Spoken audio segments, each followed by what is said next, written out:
अस्सलाम वालेकुम। आज हम ऑक्सफोर्ड मॉडर्न इंग्लिश बुक 2 का एक यूनिट देखने जा रहे हैं जो कि एक पोएम है, कॉलिन ऐश साहब की लिखी हुई है, बहुत मज़ेदार सी है, बहुत रिदमेटिक है, जिसका नाम है ट्रीज़ आर लवली। दरख्त बहुत प्यारे होते हैं, जो वाक़ई होते हैं अल्लाह ताला की कितनी बड़ी नेमत है हमारे लिए। अगर दरख्त ना होते तो हम वैसे ही साँस ना ले सकते क्योंकि दरख्त हमारे लिए ऑक्सीजन प्रोड्यूस करते हैं। तो और खाना भी प्रोड्यूस करते हैं और पूरा इकोसिस्टम चलाते हैं। ख़ैर जनाब, तो इस पे तो बहुत बात हो सकती है कि दरख्त कितने ज़रूरी हैं, लेकिन पहले पोएम पढ़ लेते हैं। मैं आपसे हमेशा कहता हूँ कि कुछ भी लेसन पढ़ने से पहले उसके डिफ़िकल्ट वर्ड्स को अंडरलाइन करके डिक्शनरी से उसके मायने देख लिया करें। इससे आपको लेसन समझने में भी आसानी होगी और डिक्शनरी देखने की बहुत इम्पोर्टेंट स्किल आपको अच्छी-सी आ जाएगी। तो शुरू करते हैं, पहले एक दफ़ा पढ़ लेते हैं। Trees are lovely brown and green with trunks, stems, leaves, and flowers. Some are thick and some are lean. Most keep us dry in showers. They give us shade from the sun. They are home to many creatures. In their branches we have fun, hiding from all our teachers. Keep trees safe, they help our world. Don't chop them all down, oh please. Where in nests would birds lie curled if we had no lovely trees? कितनी rhythmic, कितनी अच्छी form है ना, कितनी अच्छी बात की है इन्होंने। Trees are lovely, brown and green with trunks, stem, leaves and flowers.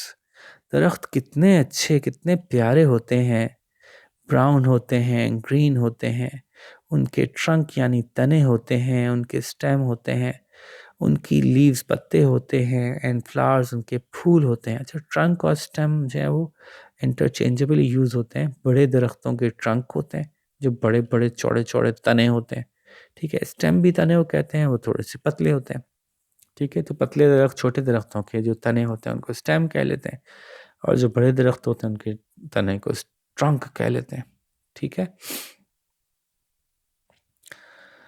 अच्छा जी। तो दरख्त कितने अच्छे होते हैं, ब्राउन, ग्रीन, इनके ट्रंक्स भी होते हैं, तने भी होते हैं, स्टेम्स भी होते हैं, उनके पत्ते भी होते हैं और फूल भी होते हैं। Some are thick and some are lean, कुछ तो मोटे-मोटे होते हैं, कुछ पतले-पतले होते हैं।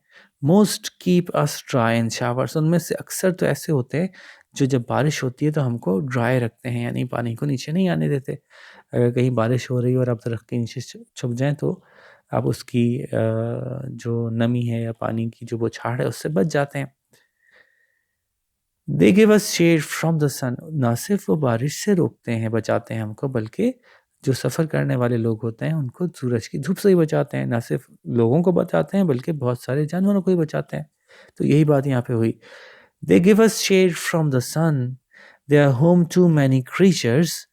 वो हमें धूप से बचाते हैं, एक साया मुहैया करते हैं, शेड का मतलब सायेदार जगह। They are home to many creatures, और वो बहुत से जानवरों का, जानदारों का, कीड़े-मकोड़ों का घर हैं। क्रीचर्स में सब आ गया, क्रीचर्स मखलूक, चाहे वो जानदार मखलूक, चाहे वो कीड़े हों, चाहे वो जानवर हों, परिंदे हों, सब इसमें आ गया क्रीचर्स के लफ्ज़ में। They are home to many creatures, वो बहुत सी मखलूक का घर हैं। In their branches we have fun, और उसकी शाखों पे तो हम बहुत मज़ा करते हैं। कोई शाखों पे चढ़ता है, कोई उस पे झूला डालता है ना? तो उसकी शाखों पे हम बहुत मज़ा करते हैं। Hiding from all our teachers, और बहुत दफ़ा हम दरख्तों के ऊपर शाखों पे चढ़ के इधर-उधर जाके, दरख्तों के पीछे जाके अपने टीचर से भी छुप जाते हैं कि वो हमें ढूँढ नहीं पाते, हम शरारत कर रहे होते हैं और शरारत करके छुप जाते हैं। कीप ट्रीज़ सेफ, ओ बराए मेहरबानी हम सबको ये ज़रूर समझना चाहिए, बहुत इम्पोर्टेंट लेसन है। कीप ट्रीज़ सेफ, दरख्तों को महफूज़ रखिए। दे हेल्प आवर वर्ल्ड, वो हमारी दुनिया की बहुत मदद करते हैं। लफ्ज़ बहुत नहीं लिखा हुआ लेकिन एक्चुअली ऐसा ही है। दे हेल्प आवर वर्ल्ड, वो हमारी दुनिया की मदद करते हैं। दुनिया को ज़िंदा रखने में दरख्तों का बहुत अहम रोल है। Don't stop them all down, oh please, उन सबको मत काट डालिए। अच्छा, चॉप देम ऑल डाउन का मतलब क्या हुआ कि हमें इंसानों को दरख्तों को काटने की ज़रूरत होती है। बहुत से काम ऐसे हैं जो दरख्त को काटे बगैर नहीं हो सकते क्योंकि दरख्त हमें लकड़ी प्रोवाइड करते हैं। जब बहुत सर्दी होती है तो बहुत से मुल्कों में, बहुत से शहरों में, बहुत से देहात में दरख्त की लकड़ी को काट के ही आग की मदद से ज़िंदा रहा जाता है। तो वो तो मजबूरी है। इसी तरह से हम लकड़ी की मदद से घर भी बनाते हैं, फर्नीचर भी बनाते हैं। तो ज़रूर कुछ ना कुछ दरख्त काटने पड़ेंगे, लेकिन उसको इंटेलिजेंटली काटिए। अगर एक दरख्त काटिए तो फ़ौरन उसकी जगह दूसरा लगा दीजिए। और अगर ऐसा हो सके कि जो दरख्त पहले ही बूढ़ा हो गया है, नज़र आ रहा है कि अब ज़्यादा अरसे नहीं चलेगा, उसको सेलेक्ट कर लें काटने के लिए। तीसरा एक तरीका ये भी होता है कि अगर गर्मी हासिल करने के लिए काटना है तो पूरे दरख्त को ना काटें, उसकी शाखें कुछ काट लें ताकि वो दोबारा ग्रो कर जाएँ।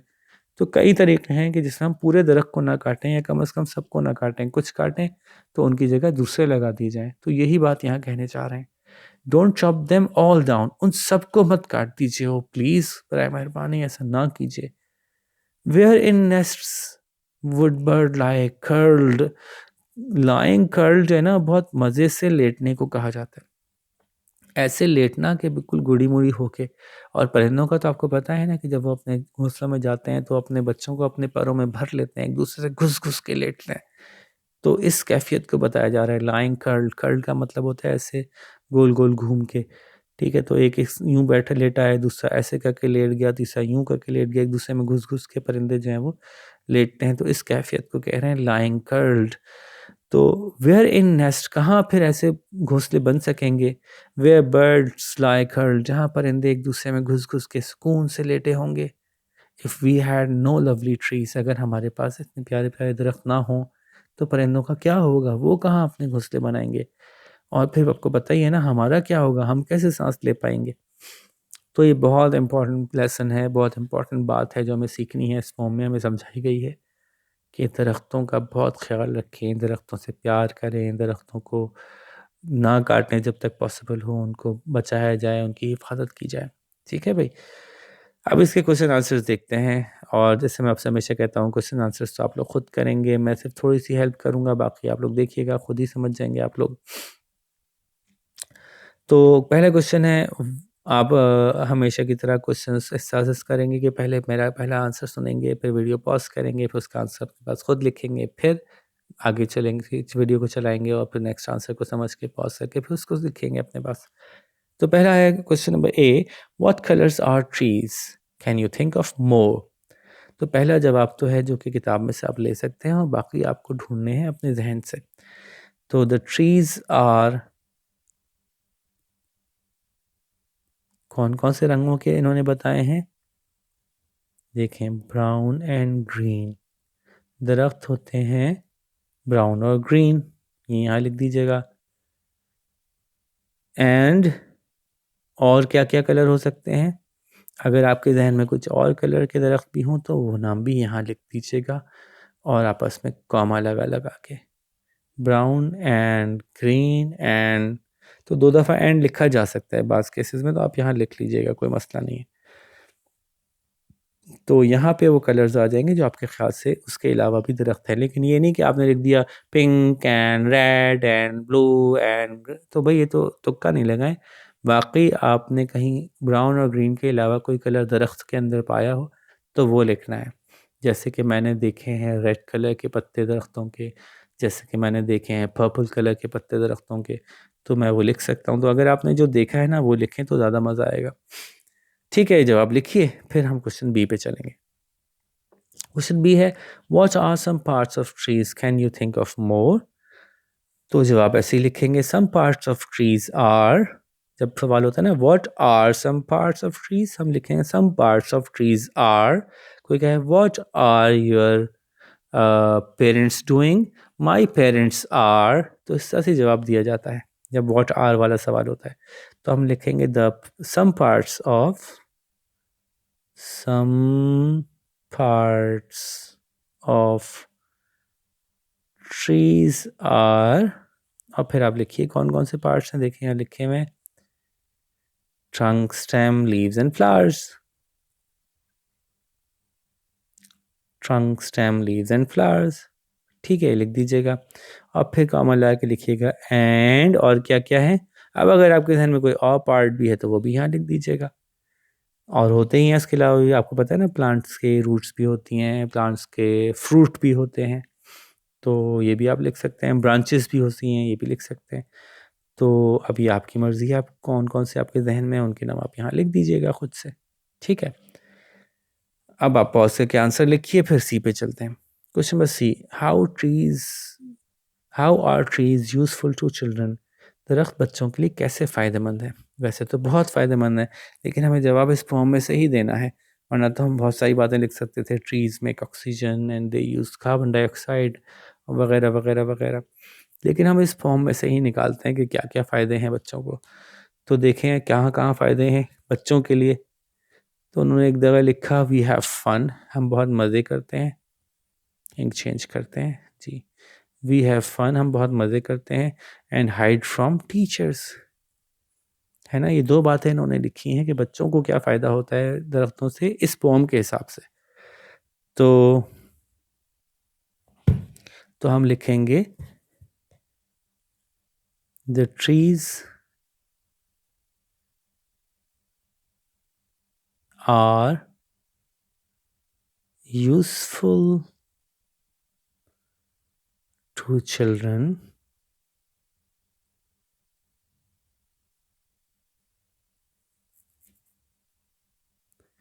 फॉर, किस लिए हैं? फन करने के लिए एंड टीचर से छुपने के लिए। अब फन करने को हम कहते हैं हैविंग फन, और टीचर से छुपने के लिए कहते हैं हाइडिंग फ्रॉम टीचर्स। ये दो बातें यहाँ पे आप लिख लीजिएगा, ये बातें यहाँ लिख लीजिएगा, जवाब पूरा हो जाएगा। ओ ये तो पूरा बता दिया मैंने।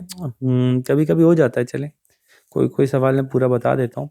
आप लोग बड़े चालाक हैं, मुझे याद नहीं रहता और आप लोग जल्दी से इसका जवाब लिख लेते हैं, है ना। चलें आप इसका जवाब लिखिए, फिर हम नेक्स्ट क्वेश्चन पे चलते हैं, last question. Question number D, in what other ways are trees useful? Talk about this in class. अब इसके बारे में आपकी टीचर आपसे बात करेंगे कि और क्या क्या फ़ायदे दरख्तों के हो सकते हैं। तो उसमें से कुछ मैं आपको बता देता हूँ कि कैसे लिखने हैं, बाकी आप क्लास के साथ डिस्कस कीजिएगा और फिर जो जो पॉइंट्स निकल के आए वो आप अपने आंसर में शामिल कर सकते हैं। कुछ पॉइंट्स मैं बता देता हूँ कि the trees give us oxygen, है ना, और द ट्रीज गिव अस, क्या देते हैं, फ्रूट, है ना भाई। द ट्रीज गिव अस, और क्या क्या देते हैं भाई, और क्या क्या देते हैं, मेडिसन, कुछ दरख्तों से हम मेडिसन भी लेते हैं। ऐसी बहुत सारी बातें हैं, जैसे कि दरख्त जो हैं वो फ्लड्स को रोकते हैं, सैलाब आने से रोकते हैं। दरख्त जो हैं वो लैंड स्लाइडिंग से रोकते हैं, जहाँ पहाड़ों की मिट्टी नीचे गिर पड़ती है। दरख्त जो हैं वो बहुत सारे क्लाइमेटिक चेंजेस से रोकते हैं, बहुत सारे फ़ायदे पहुँचाते हैं। दरख्तों पे ही शहद की मक्खियाँ, जंगली मक्खियाँ छत्ते बनाती हैं। दरख्तों से हमें बहुत फ़ायदे हैं। ये तो कुछ मैंने बता दिए, बाकी क्लास में डिस्कस होंगे और फिर उनको मिला के आप अच्छा सा जवाब लिख लीजिएगा। तो होपफुली यहाँ पे हमने आपको अच्छे से पूरा लेसन समझा दिया और सवाल भी डिस्कस हो गए और उम्मीद है आपको समझ में आ गया होगा। अब इसके साथ ही आपसे इजाज़त चाहते हैं, अपना बहुत सारा ख़्याल रखिएगा। इंशाल्लाह नेक्स्ट लेसन के साथ आपसे मुलाकात करेंगे। अल्लाह हाफ़िज़।